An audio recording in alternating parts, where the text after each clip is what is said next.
What happens if God wants you dead? Well, the first thing is if God wants you dead, well, you are dead. You're dead already. As far as he's concerned, you're as good as dead, even if you're living, because you are dead if you're alive. If you're alive, you are already dead in the state of being dead, but it's a state of life. It's living. So when you're alive, you're dead in a sense. You're spiritually dead, and you're ultimately, if you are spiritually alive, well, then it's possible, but most of us are spiritually dead. We don't have any living spirits in us while we're living. And ultimately, we think we do, so we're all fools. But ultimately, God is if he wants you dead, then ultimately there's little you can do.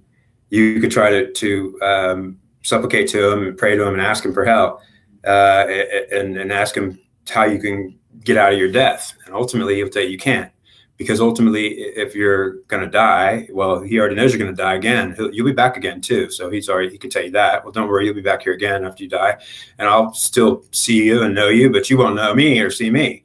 And ultimately, so God's not worried about killing you necessarily right now. If he does want you dead, well, in a sense, he's not in a hurry to kill you necessarily, because he's already aware that you're dead anyways, and you've been dead, and every life you're dead, and when you die, you'll just come back and still be dead as a living person. You're not alive. You're only alive because you're restricted. So what happens to you is it's a punishment. This life is a punishment for all of us. So we're actually alive so we could suffer in the body in many different ways. In fact, all different ways. There's so many ways to suffer in the body. It's why we have it, so we could suffer. So we could think about everything. All the hardships come from having a body. If you had a spirit and you didn't have a body, well, you'd be fine. You wouldn't suffer because there's no body to be in pain. And if the spirit's in pain, that's possible, but usually it comes with a body that's in pain that makes the spirit in pain. And otherwise the spirit wouldn't be in pain. So it needs a body to be in pain, especially if God wants the spirit to be in pain. It'll attach a body to it and put the body in pain. And then the spirit will be in pain as a result of it can't detach from its body. And if it does detach from its body because it's in so much pain, then it will die or want to die or commit suicide. And ultimately, God's the one putting us through the pain and attaching us to the body so that we could feel it, because the spirit won't feel pain. And it certainly is impervious to pain unless it has a body to be attached to feel pain. And ultimately, the spirit will look at the body as a problem if it gets too much pain. That's why people want to die when they get have too much pain. They just rather die, because ultimately it's a spirit in them that says, I can't take this body being attached to it when it's in so much pain. If you are able to avoid pain, you probably are able to avoid a body. And ultimately, if you have a body, it could be a good thing, because if you actually have a body and it's immortal, then you won't have any pain. And if you have a body that's immortal, you could be a human that has a body that's immortal, or you could be a god or goddess that has a body that's immortal, but it's much different. So when you get immortality, well, I mean, there's very, very far and few in between that will ever become a god or goddess again. And it's probably likely that nobody's going to become a god or goddess again, which means that dead gods and goddesses are going to stay dead. I wish I could say that that's not true. And ultimately, I wish that I could say that it's possible a god or goddess that's dead could come back. But I think what God would tell me is that don't plan on it, because maybe it's not even, there's no way. So they're not coming back. So the reality is that immortality is something we gain or we can have if we earn it. And ultimately we can earn it as humans that earn it, that are not gods or goddesses. And if you became immortal and you were a human, well, then you would be born into a new body that would be not getting sick, which means it wouldn't be a body on earth. And if it was, it would be secret, meaning you certainly wouldn't be able to, it would be not publicly known, because if there is immortals living on earth, no one's going to know about it. Certainly not. And ultimately, God doesn't want anyone to know about it. So that's why. Ultimately, I don't know if there's immortals living on earth. I'm certainly sure they're living somewhere, and probably not on earth is what I'm thinking, but I don't know where they would be, on another planet, in Elysium, which is a place in hell, which is a heaven. There's a place in hell called Elysium, and it's a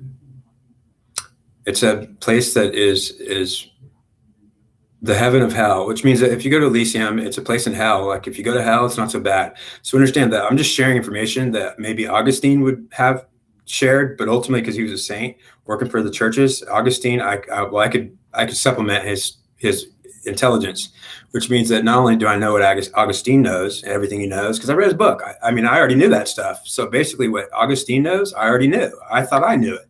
Ultimately, it's because of source telling me. Ultimately, if source told Augustine what he knew that back then, he might have thought it was his idea or he figured it out. But I'm aware that anything I know, I didn't figure it out. God told me.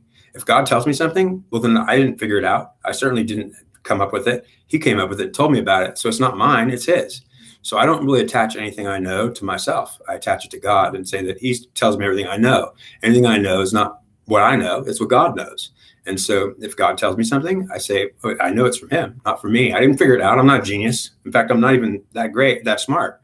My IQ is average, not high, which means that I'm certainly not a high IQ person. And people think I am. And they've said that, like, you must have a high IQ, all this stuff, Well, ultimately, yeah, well, I do know a lot of stuff and understand my IQ is not high.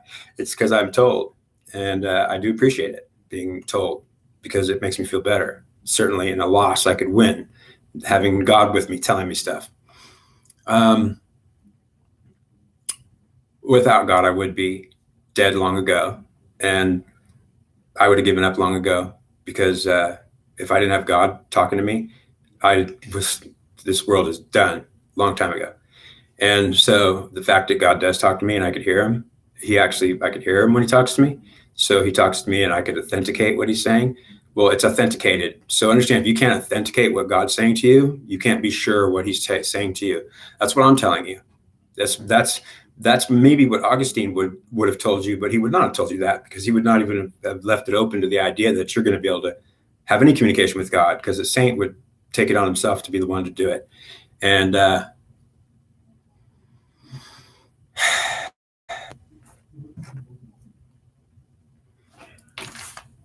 and also God says that saints aren't so special in many ways. And ultimately that's why they die and they're martyrs, because they agree to it, for one. And ultimately St. Augustine was not a martyr, really. He was more like, I don't know.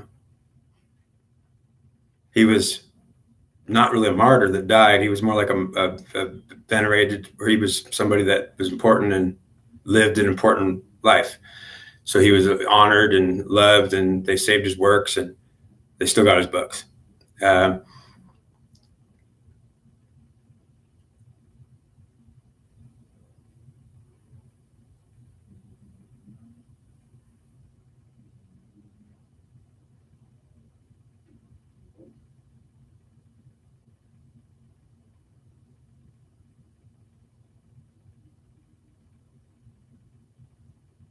If God wants you dead, you're going to be in trouble. And he take his time. He doesn't kill you fast, and he doesn't care about killing you quickly. A lot of times he'll just make you suffer or kill yourself, which means that you might smoke yourself to death, drink yourself to death, do drugs to death. It's usually through addiction. If God wants you dead, it'll be through an addiction.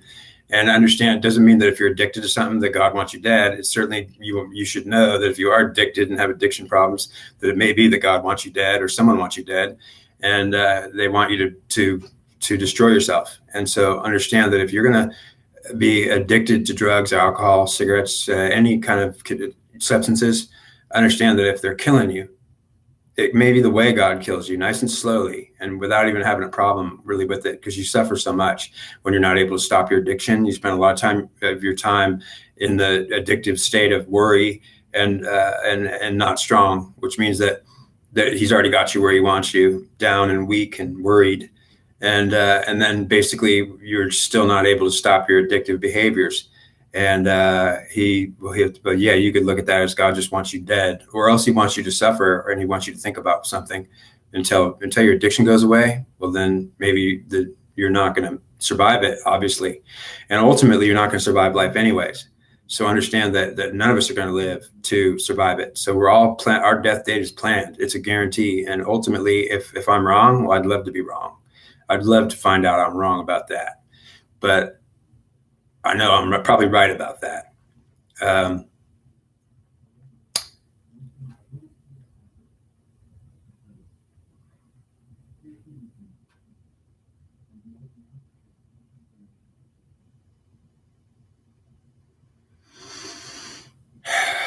Well, we probably won't be able to do anything about our predicament, because ultimately, if we're in a predicament it comes to us through man or through God, and sometimes through man through God, which means that if men are up to date by the hour, then they can change their result and they get the updates, which means that depending on how man is divvying out the will of God towards mankind, well, I mean, some men are not supposed to be doing it, absolutely forbidden to do it. And some men will just do it and they don't care if they're forbidden to do it. They do it because they want to or they feel like it and they don't care.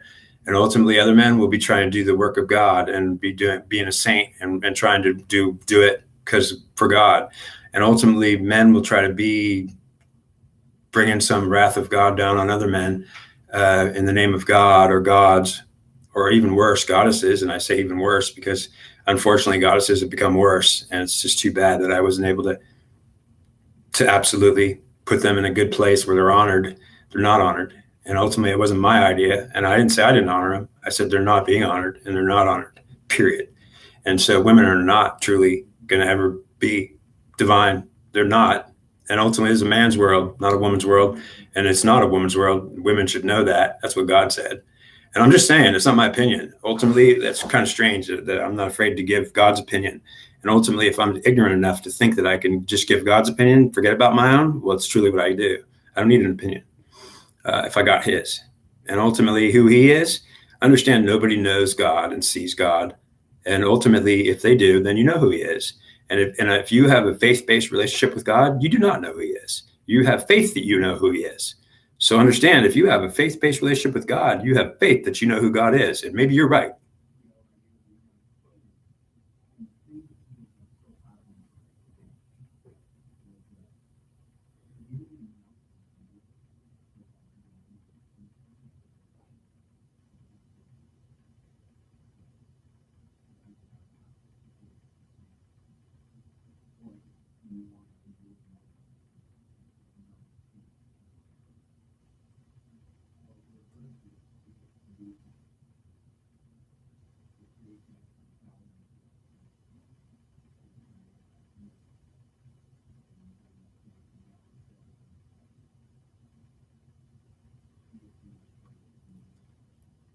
Maybe you're right.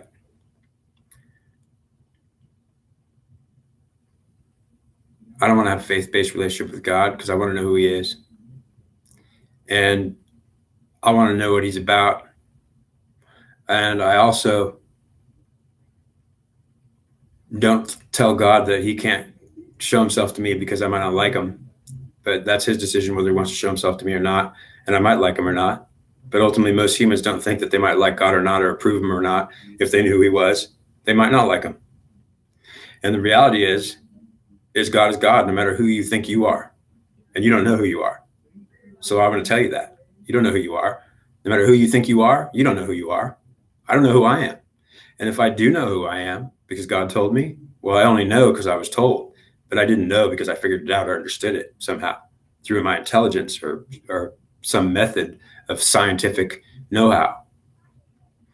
I didn't gain anything by my own device. Everything I gained came to me from God, which meant that I didn't have some special intelligence. I was more like a kid that was a child of God that was saying, what do we do next? And ultimately he would just tell me. So I just get the information. If I stand in charge with the spirit of power, it's only because I like it and want to. And the truth is that if I'm a child of God, well, I don't need to sit here and dribble with my bottle and show you who I am then. Because if I'm a child of God and I'm really innocent, well, I don't need to prove nothing to you. And certainly God would tell me that. You don't need to act like a baby to show him who you're not. And ultimately, I don't want to show him who I'm not. I want to show them who I am. I may not be able to show them everything that I am. And they may also guess that I'm not many things that I am, or that I am many things that I'm not. And it'll all be in their head.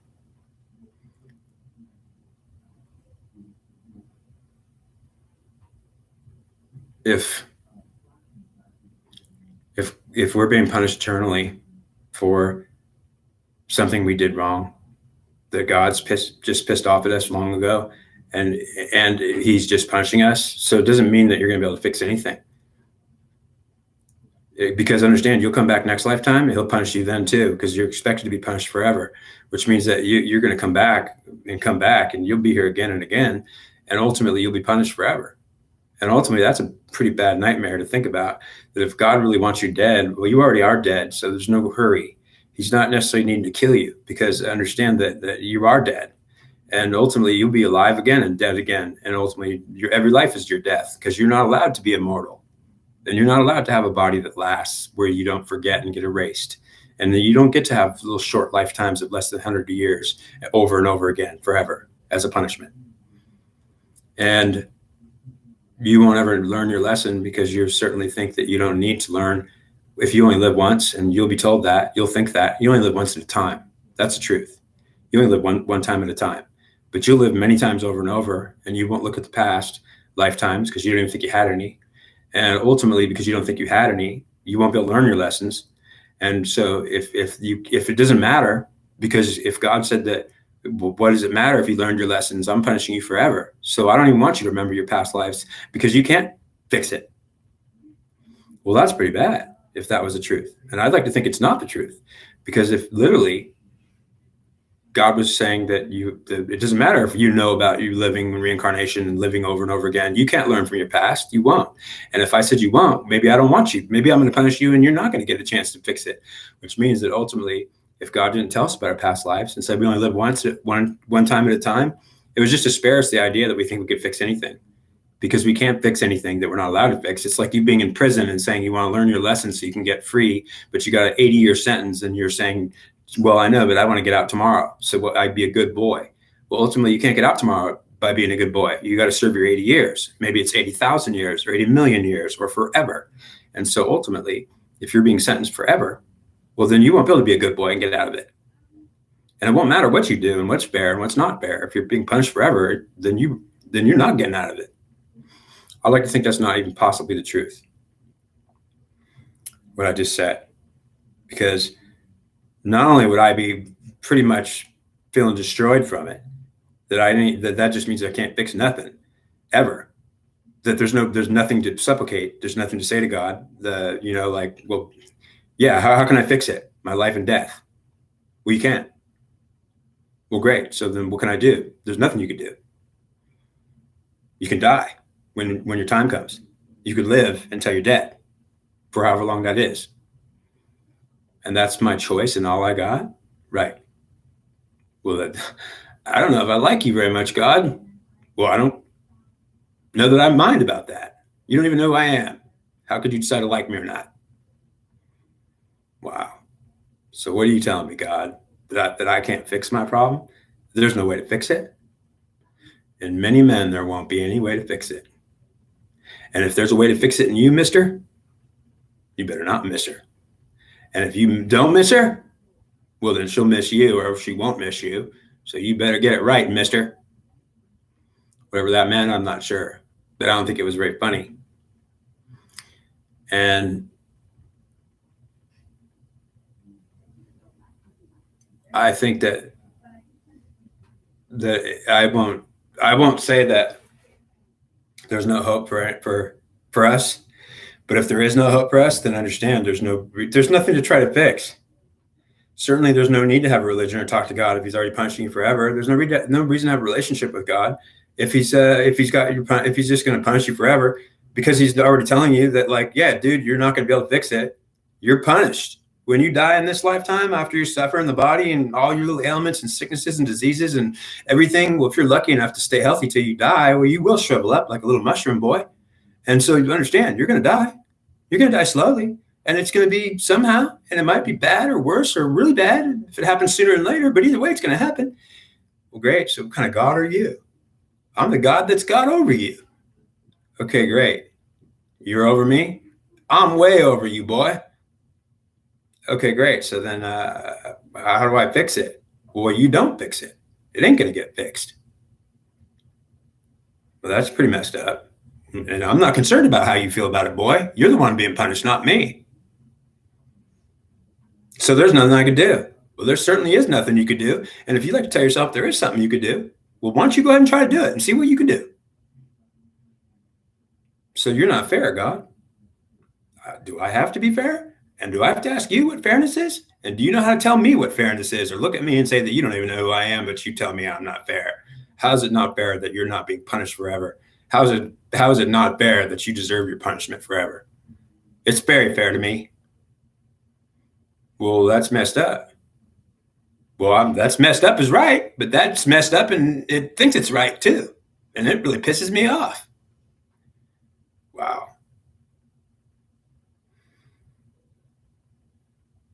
So there's no way to fix it, is there? Not unless I decide there is. And you won't have no say in it. So then literally, if I'm screwed, then I'm screwed. That's right. You're screwed. And if that's wrong, you're screwed. You're screwed either way. I'm not going to be okay with that, boy. You'll be punished. Okay, great. So what are you trying to tell me? That there's something that I have to do? Well, there's something that you better get right. And you better not do it if you're not supposed to do it, whatever it is. Or if you're supposed to do it and you're not doing it, whatever it is, you're in trouble. Right. So you're telling me that I don't even know what it is. That's right. That's wrong. You decide what you're going to do. The world's being punished for it, for the fact that it could be both. And it's wrong at least once. It's supposed to be right twice or wrong twice. And I don't care if it's wrong twice because I'll punish it 3 times. But if it's wrong once, it's wrong twice at least. And if it's wrong 3 times, I'll punish it more or maybe less, but it'll still be punished. So there's no way to get it right unless they're both right. That's right. And if they're both wrong, that's fine too. So what if one of them's right and one of them's wrong? Well, then they're all going to be punished forever. There's no getting out of it because they can't be both. They can't be one wrong and one right. They're both right or they're both wrong. Okay. Thank you. You're welcome.